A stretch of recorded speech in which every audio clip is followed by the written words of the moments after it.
This is St Andrew's Healthcare in Northampton, a charity and hospital looking after some of the most vulnerable people in the UK who are living with complex and challenging mental health needs. When I came, I had really bad anger issues, and I was quite scared because when I got angry, I was very destructive, I could be violent. For many, an admission here signals they've reached absolute crisis point. I had 2 blood transfusions alone from self-harming.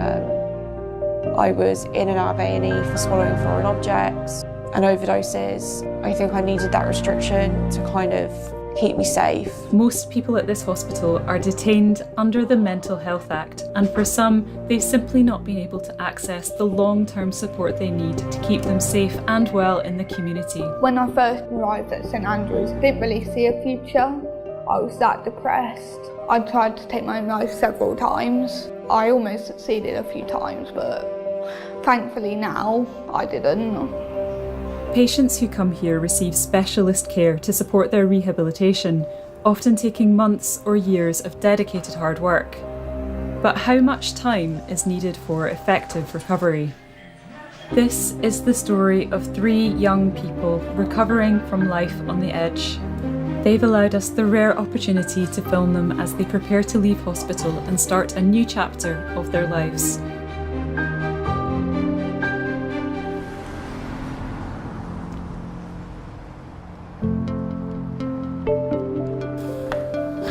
Vanilla extract, normal milk. I have a passion for cooking. I've always loved cooking, so it's just something I enjoy. I would like people to understand that mental illness affects anyone. It doesn't just affect a certain type of person. I just want people to realise, just because you've got mental illness doesn't define you as a person. It's just a part of who you are. I'm not Kayleigh because I have a disorder. I'm Kayleigh because I'm a person and I like horse riding and football.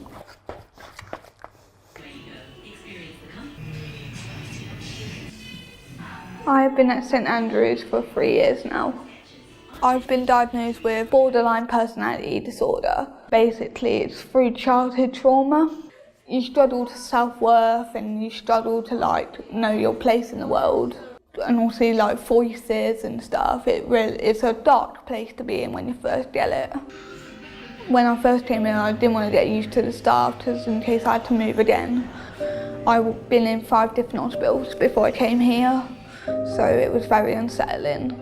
But when they said I'm staying here until I can get discharged, I settled down a lot more. I calmed down and I was able to trust and open up to staff. Coming towards the end of my recovery, they are looking at placements for me currently. I should be discharged in the next few months. Fingers crossed.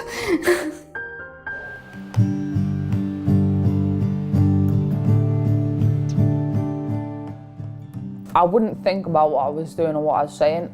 I'd just do it, then I'd think about it afterwards.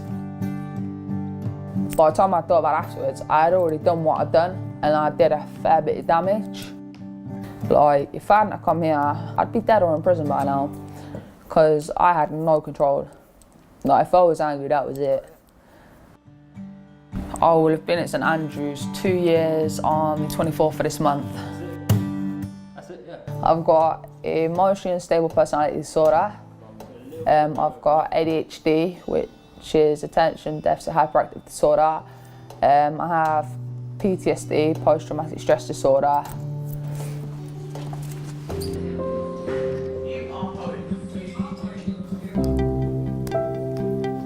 Hello, Ma, you alright?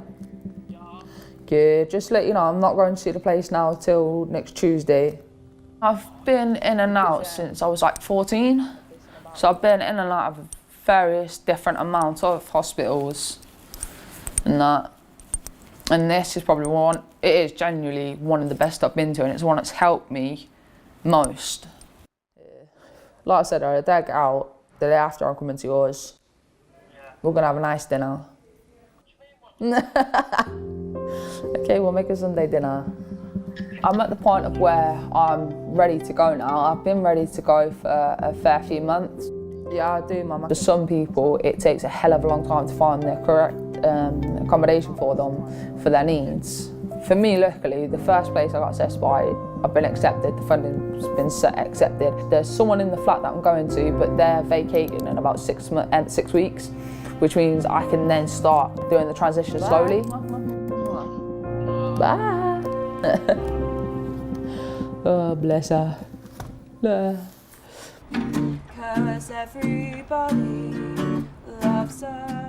There's a nurse called Shahida. I had just been restrained for my first ever depot injection, which was an antipsychotic injection, and I didn't want it. I climbed on the dining room table with the intention of throwing myself off. She climbed on the table with me, and within 5 minutes she talked me down, and we sat on the chairs attached to the table, and I rested my head on her shoulder, and I just cried for like half an hour. And she just kept saying, we've got you, we've got you. And it was that moment that I thought, okay, these people have got me. They have my best interest in heart. They want me to get better. Like, that was that moment where I decided, no, I want to recover. I want to be better.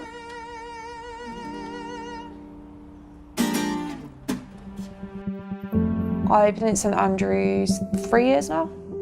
I'm hopefully leaving in August. I'm kind of, I'm getting towards the end of my journey. If I get up in the morning and I feel a bit depressed,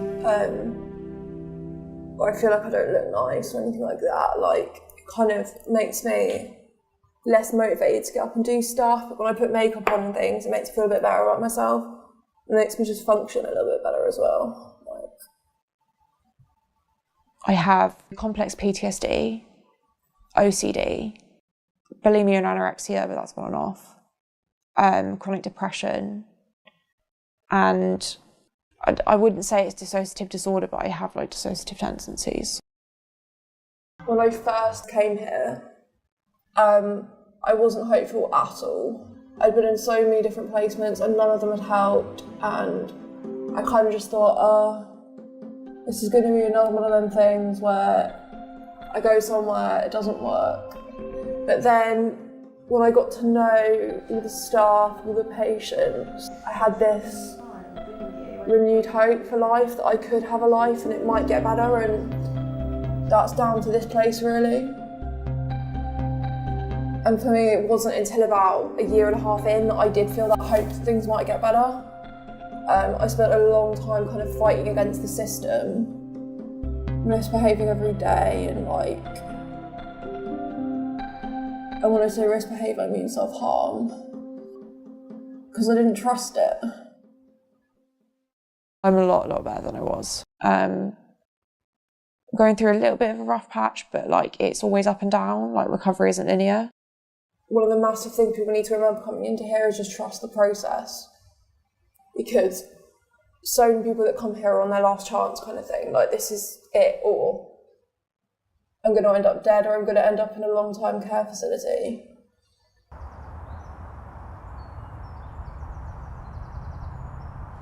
So I'm on my way to Workbridge, and I go there once a week for an hour. I do catering down there. You make food for like the wards, for like the cafe around here. I really enjoy it, like it helps prepare me for work when I do leave St Andrews.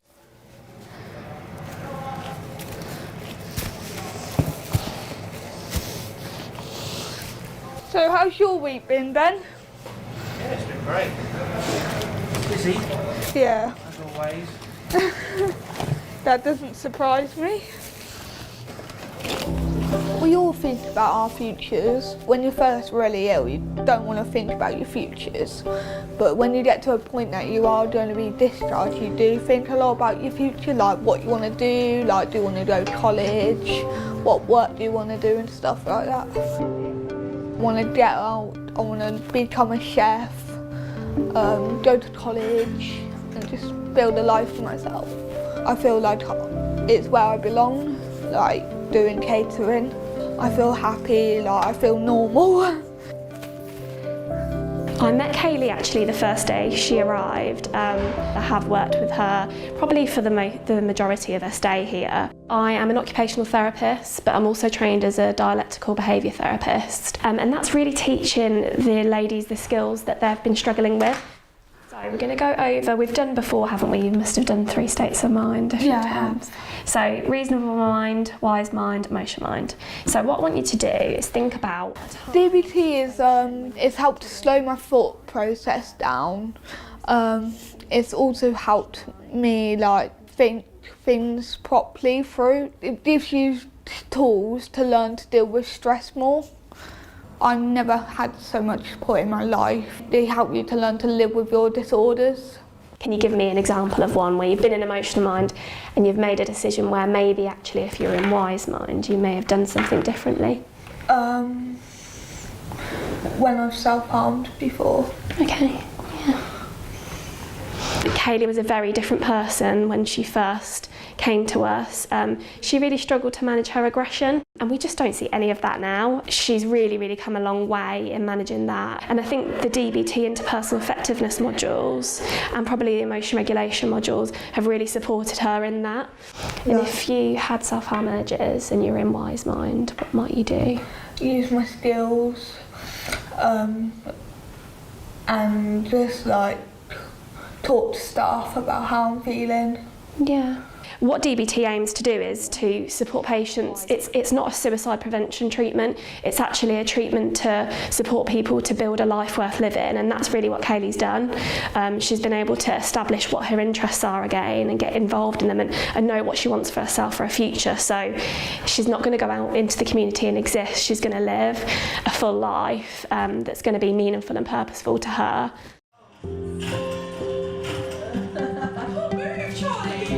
Charlie has always been charming, very polite, very likeable, but when he first came to us he was very angry and also quite isolative.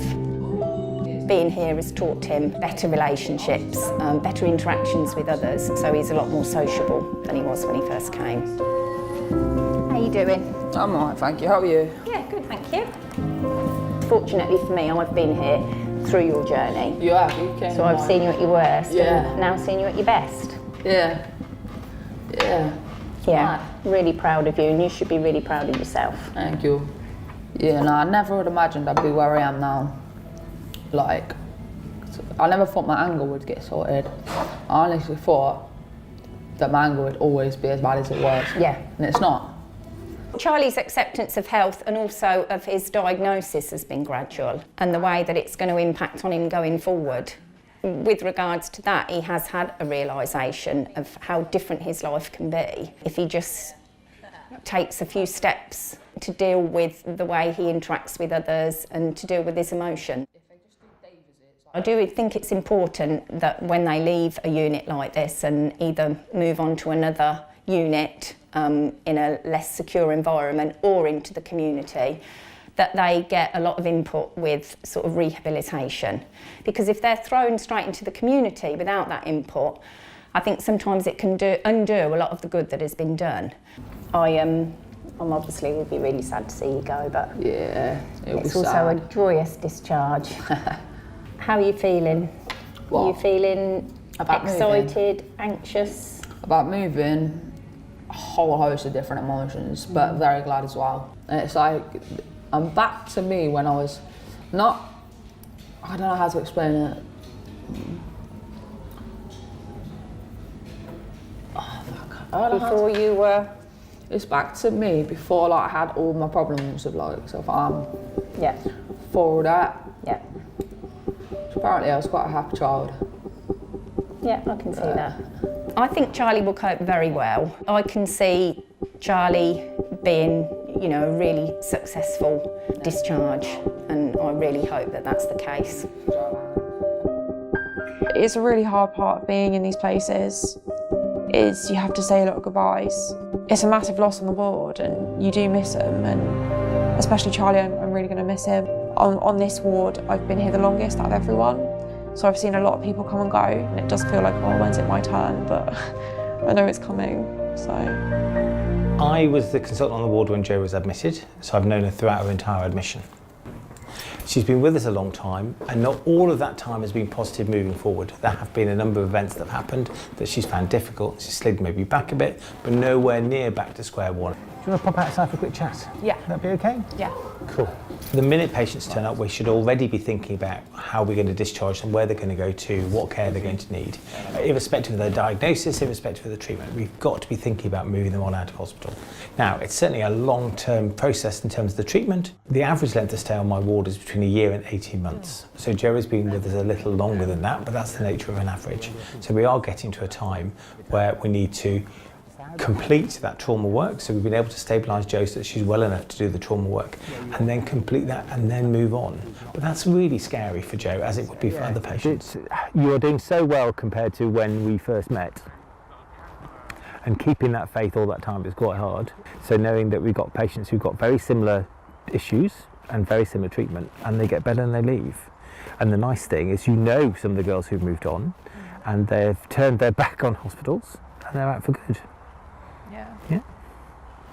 I've never been anywhere long enough to kind of make friends, but this place, I've made some absolute friends for life, like supported me through everything. And we've seen each other in our like darkest moments as well, so I think that really strengthens the friendship. And when you're struggling, sometimes like it's nice to have a peer that understands what you're going through.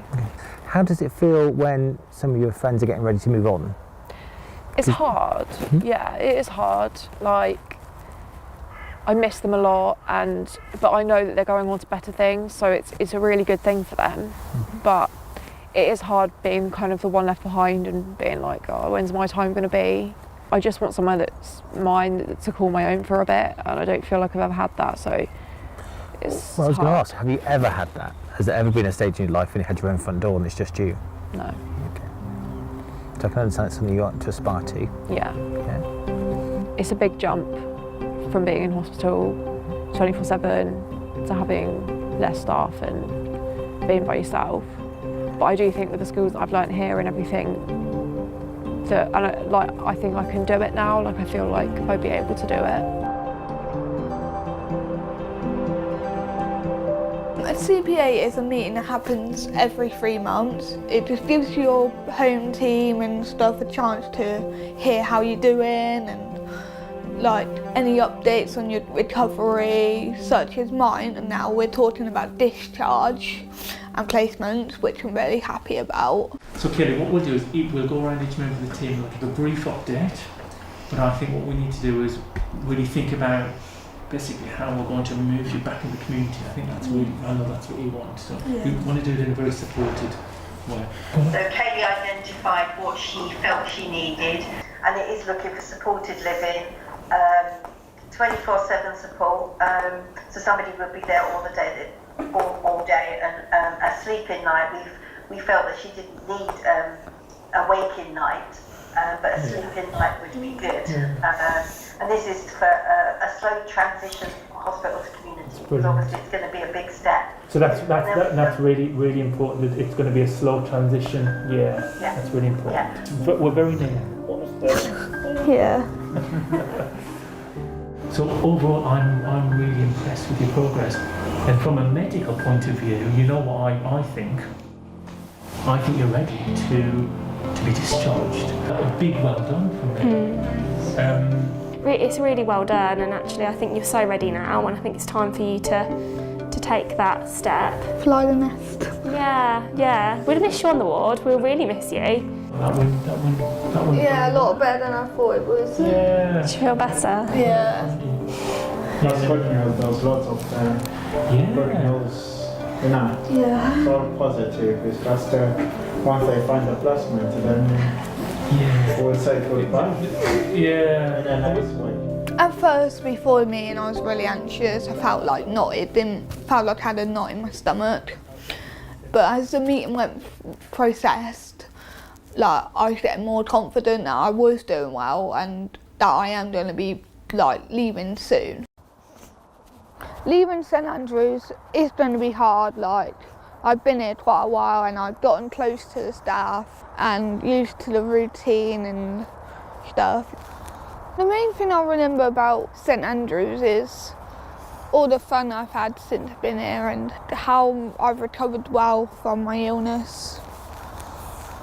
Out in the community, like, there are going to be times where I feel like, oh, I can't cope, but then, like, you use your skills that you've learned in DBT, like, to manage your emotions and the intensity of how you feel. Obviously, no one can predict the future about me being in hospital again, but I'm going to try my hardest to never come back into hospital again.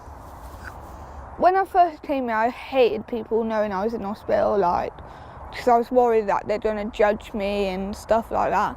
But now, like, yeah, I am confident to say that I have been in hospital, but like, and that it's made me a part of who I am and like made me a stronger person being in hospital. So no, I'm not worried about people knowing.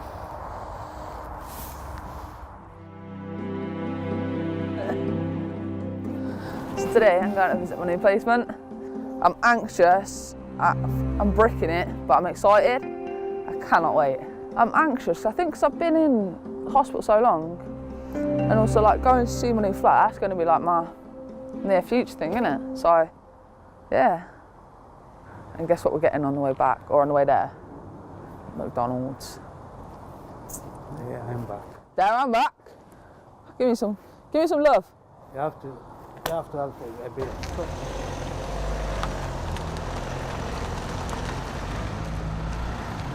We've got a gentleman here who likes to play golf and it's like a... Sweet. Do you have your own farm? Yeah.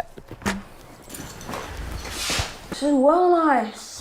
Fridge cooker, saucepans, pans, cheese grater. This is the bathroom, so again, this is quite big. Nice. Good lighting if you want to do your hair. Can you see yourself living in here? Oh, hell yeah. It's literally in touching distance now. It is. It's like a nice little family here, so it's nice. Yeah, it does seem really nice and very chilled, relaxed and just cosy. Nice and warm, welcome. Lots of pictures. We try our best, but as I say, you can completely make it your own.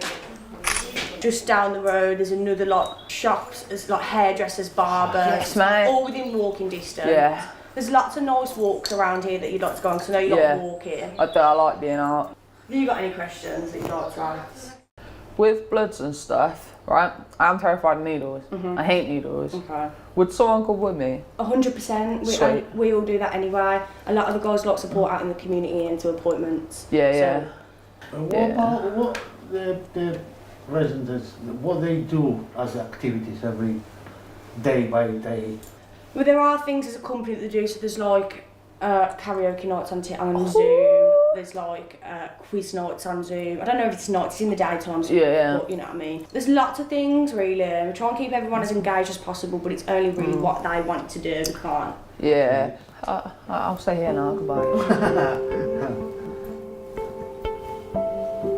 This is nice. But we're all really looking forward to you coming. Oh, I'm excited, man. I'm actually buzzing, I can't wait. Yeah. I generally cannot wait. Now I can see it, it's nice. Now I can see your face even more bright. This is going to be the beginning of me having a life and doing something with it. It feels great, but I am absolutely terrified. I think 'cause I've been in hospital so long, coming to a place that is my own, it's going to be hard to adjust, but it'll be amazing as well. My mum was buzzing, like, so I turned around to her and I was like, told her where I am, she's dead happy. And I was like, I could be moving here sooner than thought, and she's over the moon with that. Like, she's like, oh, wicked. It's definitely a reward to come here. Yeah. You work hard with us, and this is your reward. Yeah. So I believe you deserve this 100%. Thank you. Nobody gave it to you. You earned it yourself.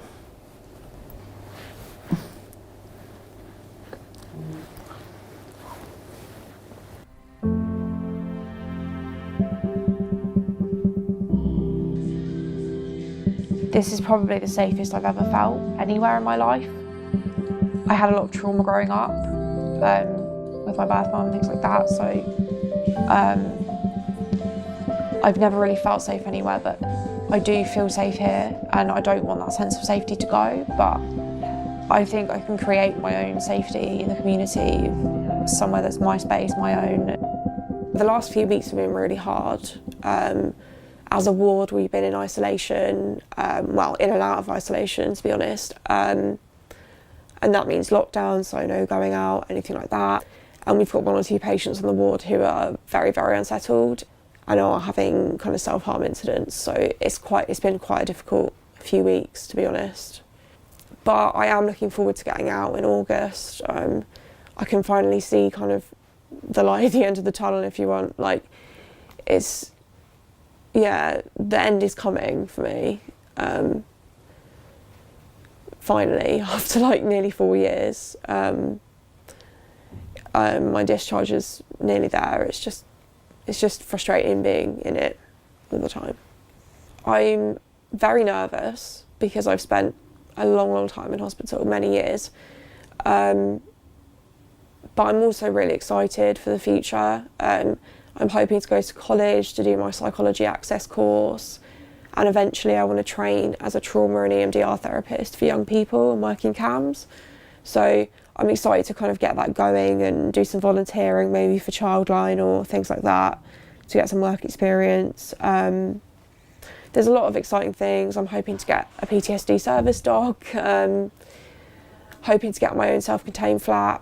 So there's a lot to look forward to, but it is quite a scary prospect because obviously I've been around, I do feel a little bit institutionalised because I've been around this kind of craziness so long, and the staff here are amazing as well. I am going to miss everyone like mad. I'm going to miss the staff and the patients, and it's going to be strange, but also I can't wait to get out and live my life. I don't want to just survive anymore. I want to live. I never meant to make it such a mess. I never thought that it would go this far. So I think I found what I meant to do, and I think working in trauma, like, they're crying out for people with lived experience, and I kind of think that's what I was meant to do. Like, maybe there's a reason why I've gone through all of this, it's to help other people. You do feel really sad when they leave, although you're obviously really pleased for them. It's very difficult to buy a card for somebody that's leaving that doesn't say, I'm really sad you're leaving, because obviously I'm absolutely thrilled they're leaving. But yeah, it's torn emotions. Because it must be, I just can't imagine how it must feel to leave a surrounding like this and go out into the community. I just take my hat off to them, and I'm just so proud of them when they go.